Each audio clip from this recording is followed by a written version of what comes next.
Hola, amigos, and welcome to another episode of Inside the Ropes with Coach Mario. Coach Mario, owner and head coach of Warriors Pride Boxing Academy here in Miami, Florida. How are you guys doing this morning? Well, guys, this one's going to be brief. I'm going to talk a little bit about some statements made on YouTube from Teddy Atlas. We're going to go over that in a few minutes. But first of all, I just want to let you guys know and give you a quick update. This week, Wednesday and Thursday, I was able to finally get back to the gym, start training my guys. You know, they were very surprised to see me there.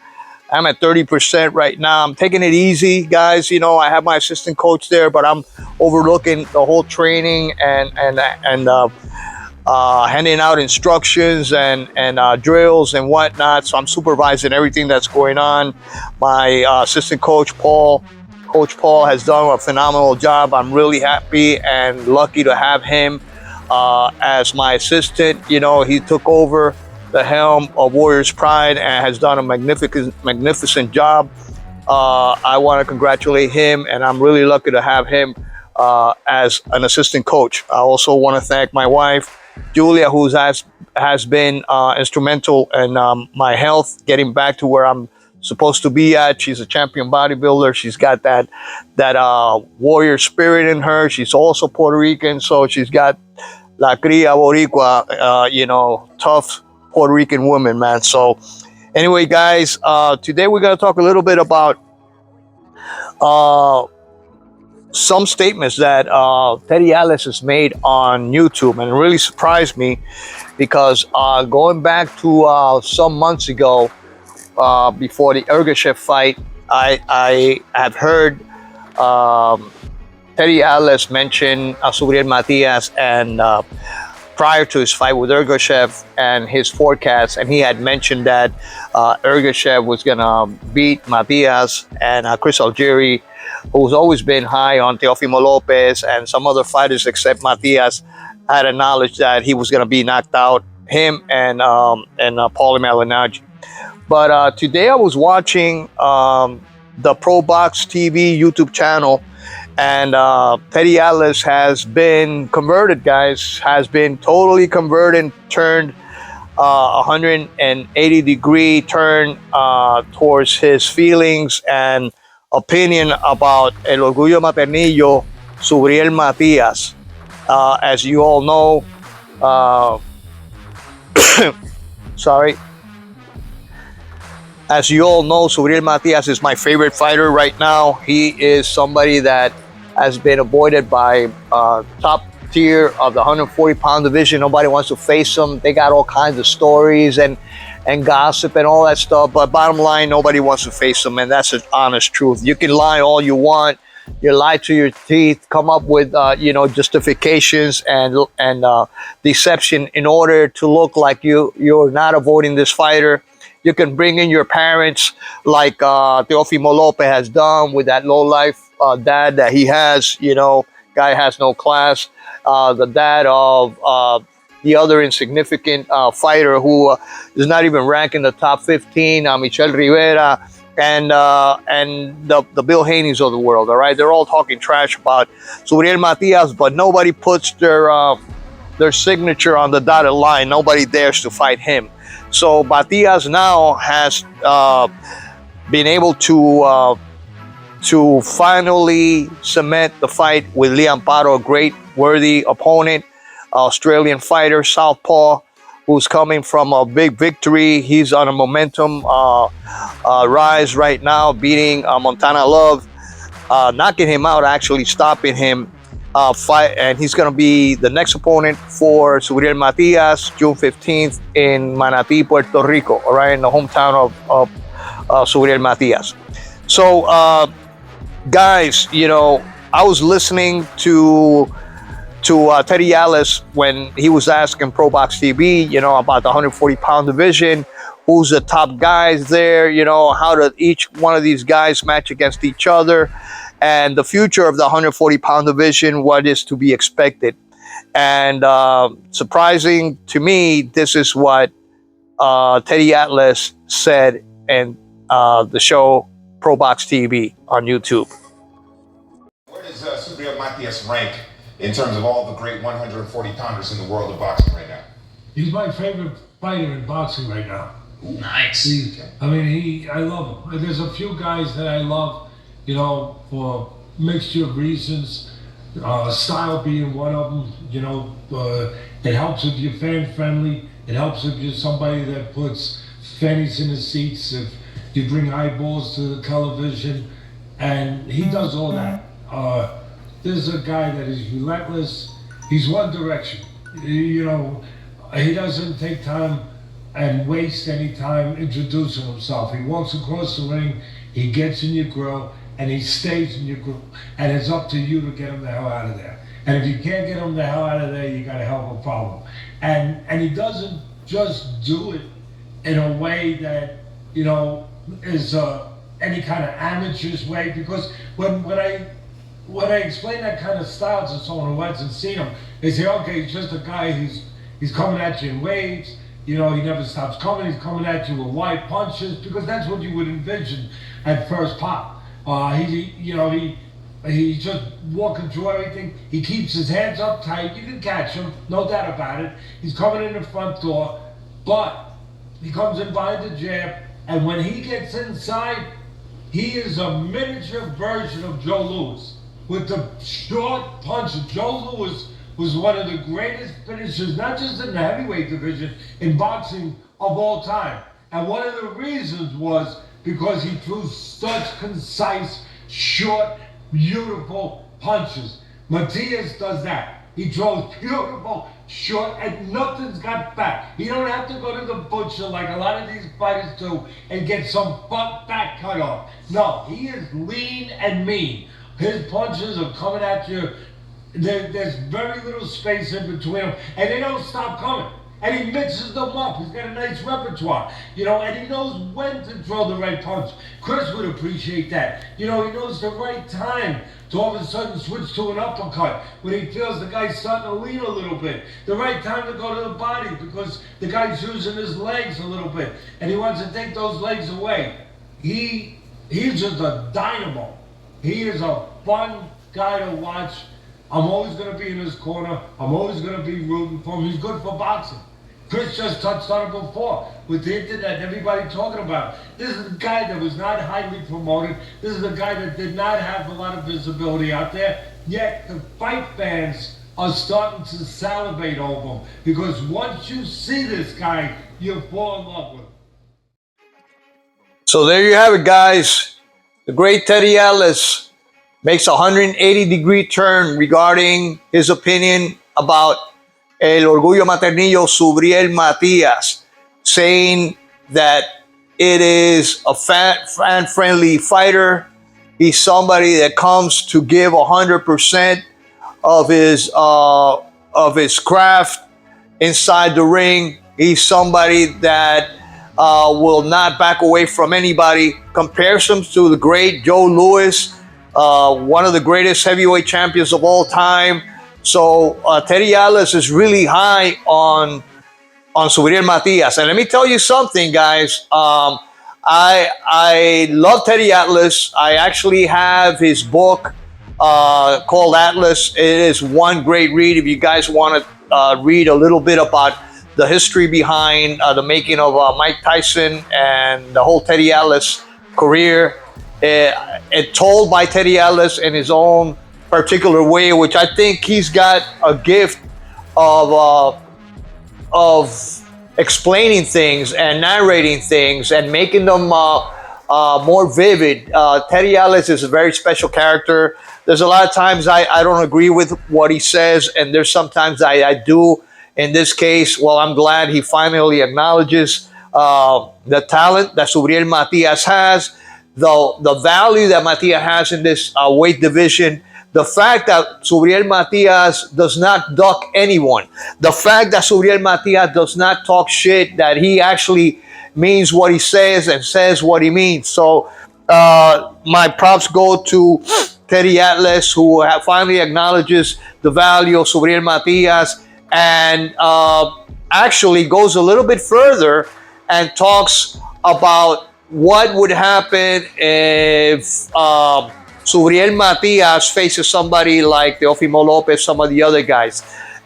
Chris Algieri actually talks about, he's still high on Teofimo Lopez. Teofimo Lopez is a diamond, and so is Devin Haney. They're very skilled fighters, and Teddy Atlas mentions that maybe Teofimo Lopez is not the fighter that they thought he was, which Chris Algieri makes like a very distinguishable sound, like, oh, really? And surprising sound when Teddy makes that statement. I totally agree with Teddy on that one.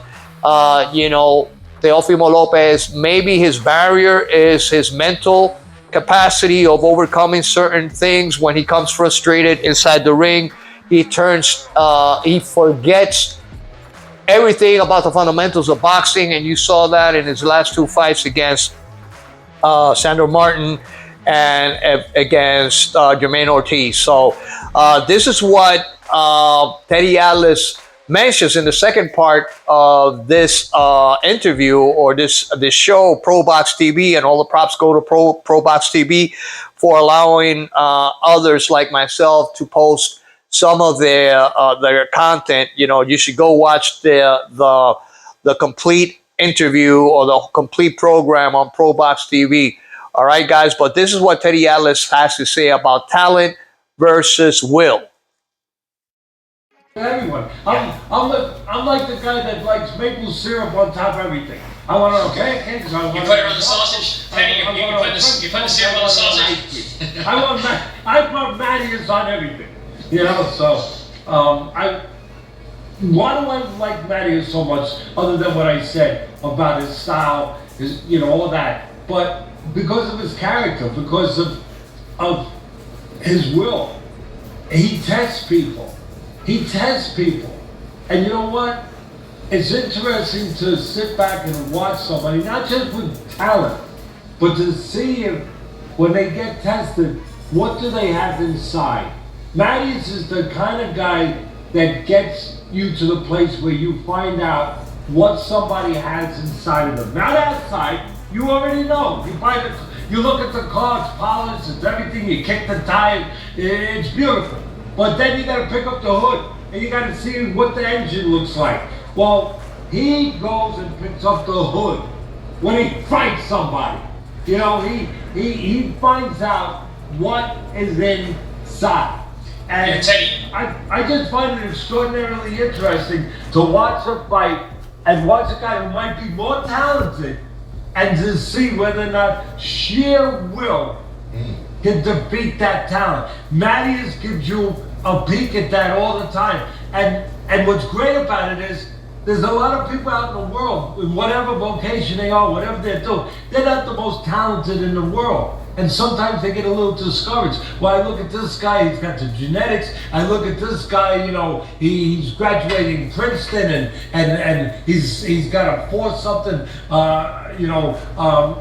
whatever that thing is. See, that shows you I didn't graduate Princeton. I don't even know what you call it. A 4-something GPA. There it is. A 4-something GPA. And you say, and they start to lose hope. They start to say, oh, gee, I'll never be quite what they are. And then a guy like Matias comes along and reminds you, what are you talking about? You're not going to be as good as them. It's not just about talent. It's not just about those God-given things that are beautiful. It's not just about genetics. It's about how much do you want it? What are you willing to do to get it? How far are you willing to go? How much will you suffer to get there? It's about will. And I love the idea that he gives hope to all the people out there like me who don't have much down, and some of the other people that, you know what, if you want it enough, if you're determined enough, if you care enough, if you work hard enough, you can get it. There you go, guys. Said by the great Teddy Atlas. If you want it enough, if you have the will to surpass all obstacles in your way, all challenges in your way, if you have a great heart like Matias has, if you have that drive, that gamemanship, that cria boricua like he has, which is all common on many Puerto Rican fighters, many Mexican fighters, you know, that will to overcome, you know, the greatest test. And you can see throughout history, boxing history, how people with less talent, but just the sheer will and the drive to overcome things, you know, the Buster Douglas of the world, the Cinderella Mans of the world, who fought against guys that were considered, you know, killers, the best, the most talented, the best in the weight division, you know, legends of the sport, and overcame them and knocked them out or beat them, you know. And this is something that Matias has been able to do, guys. It's captured the imagination of many knowledgeable boxing fans. And I continue to say knowledgeable boxing fans because there's a lot of people that don't know the sport. And when I see something, you have a good eye for boxing, you know, sorry to say, guys, you know, if you don't agree with me with some of my views, but, you know, I've been in this game for many decades, since a very young age, and I can tell who's going to be a great fighter, who's not. And when I make a comment about a fighter who is, you know, is considered by the casuals as great, I can actually see through that. That's smoke and mirrors, man. Like the Ryan Garcias, like the Rolly Romeros, and so many others that have been hyped, but then they're discovered later on. They're exposed later on by fighters that actually have not only the talent, but the heart. And that's what I tell my fighters. You know, the most important thing in boxing is heart, because you're going to be tested. Just like Teddy Atlas says, there's going to be moments where you're going to be tested. And Matias is the kind of individual that's going to put you to the test.